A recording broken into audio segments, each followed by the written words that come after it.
제가 뭐 다들 알고 계시지만 탈원전 정책의 문제점 잘 깊게 설명 안 하고 간단하게 정리해서 설명을 드리겠습니다. 지금 이제 탈원전 정책이 추진된 그런 논거를 보면 원전 사고가 치명적이다. 그다음에 이제 사용하기로 관리가 어렵다. 그다음에 세계적인 추세는 탈원전이다. 이런 그 전제하에 탈원전 정책이 추진이 되고 있습니다.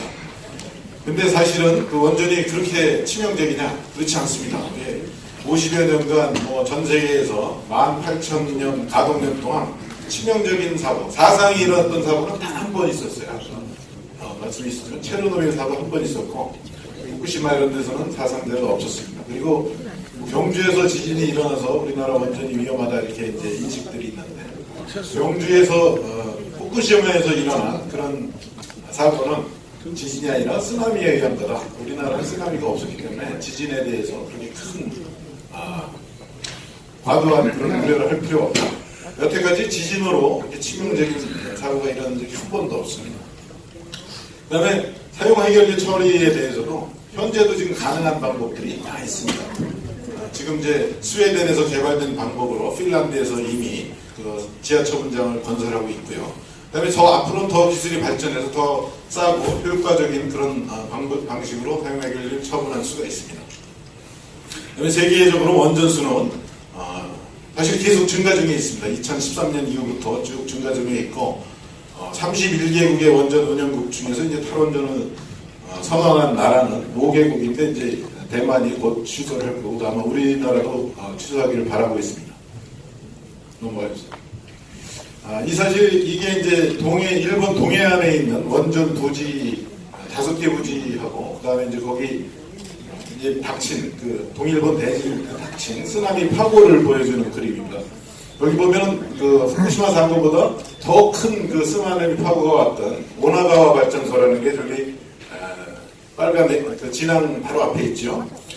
근데 거기서는 원전 부지가 쓰나미 파고보다 조금 높이 있었기 때문에 그 기상 발전기가 침수가 안 되고 냉각이 잘 됐고 저렇게 지진으로 그 부지 자체가 피해를 받았는데도 그 지역의 쓰나미 피해를 받았던 사람들이 이렇게 강당에 와서 3개월 동안 이렇게 피신한 그런 안전관리 이력이 있습니다. 원자력발전소가 이렇게 지진에 대해서 잘 견딜 수 있는 건 견고한 안반 위에 건설이 되고요.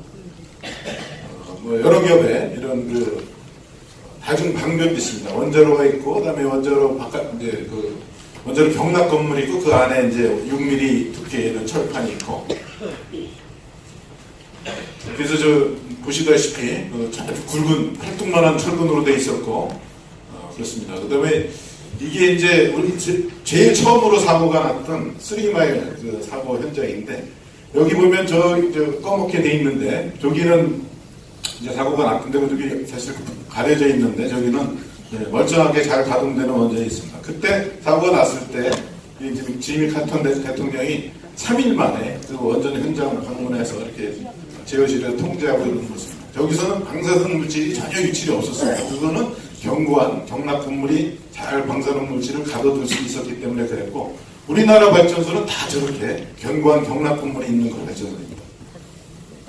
사용 해결료는 그 발생한 원자력 발전소에서 발생한 거 60년, 40년 동안 발생한 그 사용 해결료를 전부 한 곳에서 이렇게 처리할 수 있게 할 수 있을 만큼 발생량이 아주 적습니다. 저거는 스위스에 있는 그 저분장 모습인데 사람들이 이렇게 다닐 수 있도록 안전하고 저게 2개 발전소에 50년치를 저장할 수 있는 시설이고요. 그다음에 이게 이제 미국에 있는 발전소인데 구글 맵으로 이렇게 보면은 40년 이상 동안 발생하는 수 있는 걸 그렇게 저장할 수 있습니다.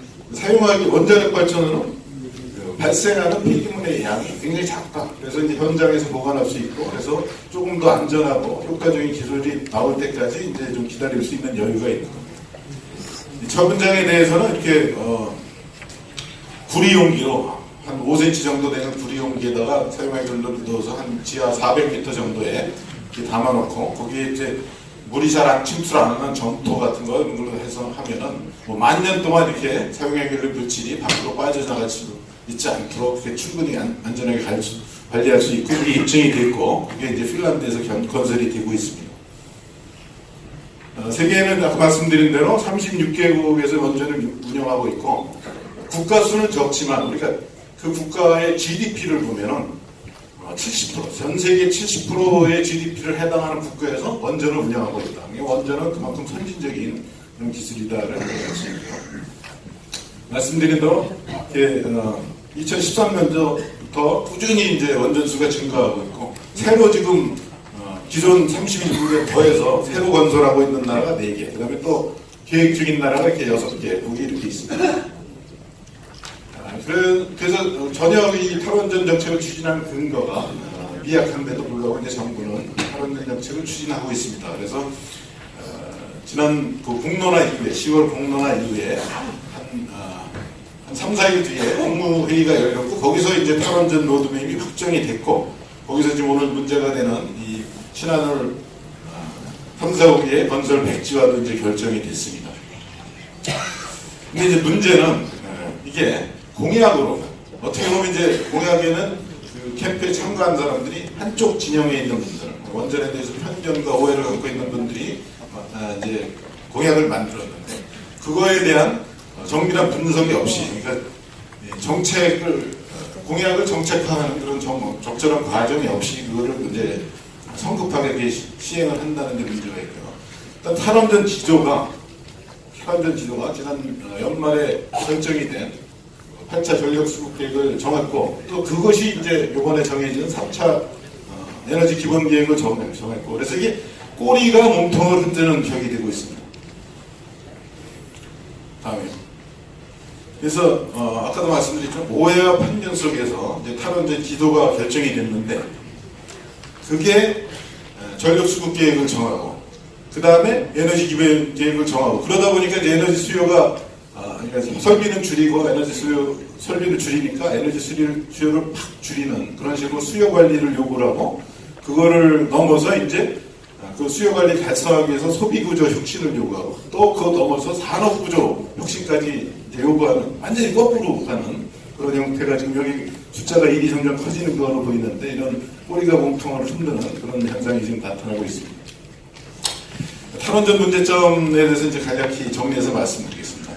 먼저 우리나라가 뭐 60년간 탈원전이 되니까 괜찮다 우리 정부에서 주장을 하는데 제일 중요한 문제는 원전 산업, 우리 세계 최고 수준에 있는 원전 산업은 그냥 급속하게 붕괴가 된다는 게 제일 문제입니다. 여기 그림이 이제 얼마 전에 보도가 됐었는데 창원 어느 지역에서 중소기업 사장이 자기가 보유하고 있는 그 선반을 팔아서 이렇게 직원들 봉급을 준다는 그런 처참한 현실을 나타내고 있고요.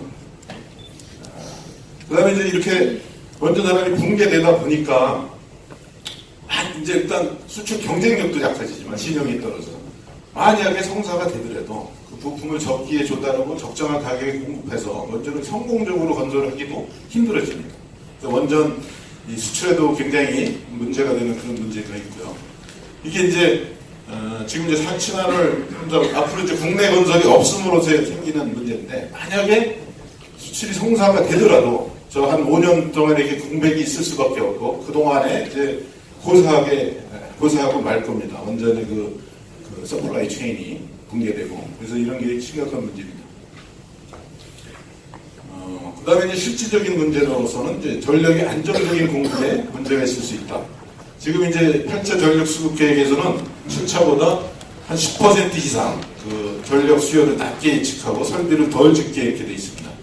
근데 앞으로 이제 설비를 지을 때 예를 들어서 예정됐던 설비 중에 동해안에 화력발전소가 있는데 그것을 중앙으로 끌고 들어오기 위해서 송전선이 필요한데 그게 이제 또 주민의 반발에 부딪혀서 건설이 제때 못 될 수도 있고 또 원자력의 안전 기준을 강화한다 해서 가동률이 떨어지고 그렇게 되다 보면 이 최대 전력 수요를 적절히 감당하지 못할 그런 가능성이 있습니다.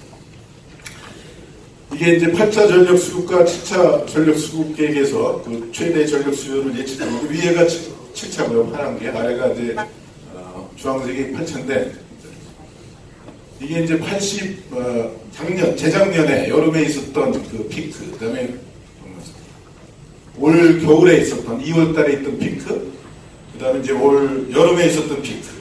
이것이 8차 계획으로 보면 전혀 맞지 않고 7차 계획에 따라서 이렇게 정해졌다는 걸 볼 수가 있습니다. 근데 이것이 이제 올 겨울에 저렇게 88.5로 예측이 돼 있는데 저렇게 내려갈 거냐? 내려갈 거로 예측이 안 되죠. 그리고 이제 앞으로 4차 산업혁명이 진행되면은 에너지 전체적인 수요가 줄지는 몰라도 전기의 사용량은 늘어납니다. 전기화율이 높아지는데 이게 그 IEA에서 예측한 거 보면 2017년에는 전체 에너지 중에서 전기가 차지하는 게 18% 정도밖에 안 됐는데 그게 앞으로 2030년 되면 21%, 2050년 되면 27%까지 이렇게 전기 수요는 늘어난다. 그래서 전기는 앞으로 많이 늘어날 건데 그러려면 공급도 확대해야 되는 게 맞습니다. 그 다음에 이제 작년 올 초 이렇게 이제 한전 적자, 한수원 적자가 생겼는데 그게 이제 정부는 완전 가동률이 부실공사 때문에 낮아져서 그렇다는데 어쨌든 가동률이 낮아지고 결국은 앞으로 탈원전 정책을 강력하게 추진하다 보면 가동률을 낮출 수밖에 없는데 그러면 한전의 적자율은 발생할 수밖에 없고 한전이 적자를 면하려면 전기요금이 인상될 수밖에 없는 겁니다. 여러 가지 다른 인상 요인도 있는데 그냥 넘어가고 이 LNG 값을 보면은 LNG 값이 지금 중국의 수요 등으로 인해서 이렇게 계속 상승하고 있는데 정부가 지금 이제 에너지 전환에서는 재생에너지 확대하면서 그 대체 보조는 이제 LNG로 하겠다는 게 이런 그 에너지 가격 변동의 그 위험성을 보면 상당히 불안정한 그런 정책이 될 수 있다. 근데 이제 정부가 이제는 이제 전기 요금을 올리는데 산업 요금을 먼저 올리겠다 이런 이제 발표를 했는데 이 그래프를 보시면 제 위에 있는 게 이제 주택용 전기요금이고 파란 게 아래에 있는 빨간 게 산업용입니다. 근데 주택용은 재작년에 그 누진세를 완화하면서 이렇게 주택용 전기요금이 뚝 떨어졌습니다. 반면에 이 산업용 전기요금은 그동안 계속 올렸어요. 그래서 지금은 굉장히 기형적으로 우리나라는 산업용 전기하고 주거용 전기 거의 같지. 이미 산업용 전기값이 비싸기 때문에 산업의 경쟁력이 떨어져 있는 상태입니다. 거기다 산업용 전기를 더 올리면 그래 차단한다. 그래서 지금 보면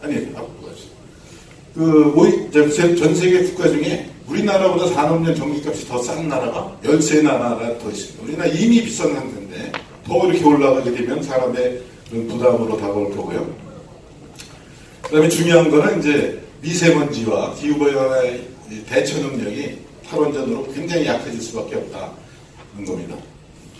그 다음에 이제 아까도 이병렬 박사님도 말씀하셨지만 지금 이제 탈원전이 되면은 우수한 인력이 유출이 되고 신규 유능학생은 유입이 안 되고 그렇게 되다 보면 또 거기다 더해지는 게 종사하는 사람들의 사기나 의욕이 약화되고 그러면은 지금 가동하는 원전의 안전성도 보장을 할 수가 없다. 이렇게 문제가 있습니다. 그래서 종합적으로 말씀드리면 원전이 이렇게 탈원전을 확고하게 보장할 만큼 안전하지 못한 게 아니다. 가동한 이력으로 그 입증이 돼 있다. 사용하기 연료, 안전한 처리 처분도 가능하고 안전성은 사실 앞으로 또 더 노력을 하면서 더 개선이 될 수는 있는 거고요. 그다음에 원자력은 세계적으로 확대 추세에 있다. 물론 그 기후변화 대처를 위해서 재생에너지가 늘어나는 건 맞지만 그와 함께 원자력도 늘어나게끔 이렇게 돼 있습니다. 그래서 원자력이 세계적으로 준다는 얘기는 전혀 사실이 아니고 말씀드린 대로 탈원전 정책에는 이런 5가지 문제가 있고요. 그래서 결론적으로 탈원전 정책을 시정하는 게 아주 시급하고 특별히 이제 탈원전 정책에 의해서 그 건설 사업이 중지된 신한울 3, 4호기 건설을 재개를 해서 그게 앞으로 있을 이제 원전 수출에 그 중간에 공백을 메꾸는 징검다리 역할로 이렇게 해야 될 거라고 그렇게 생각을 합니다. 경청해 주셔서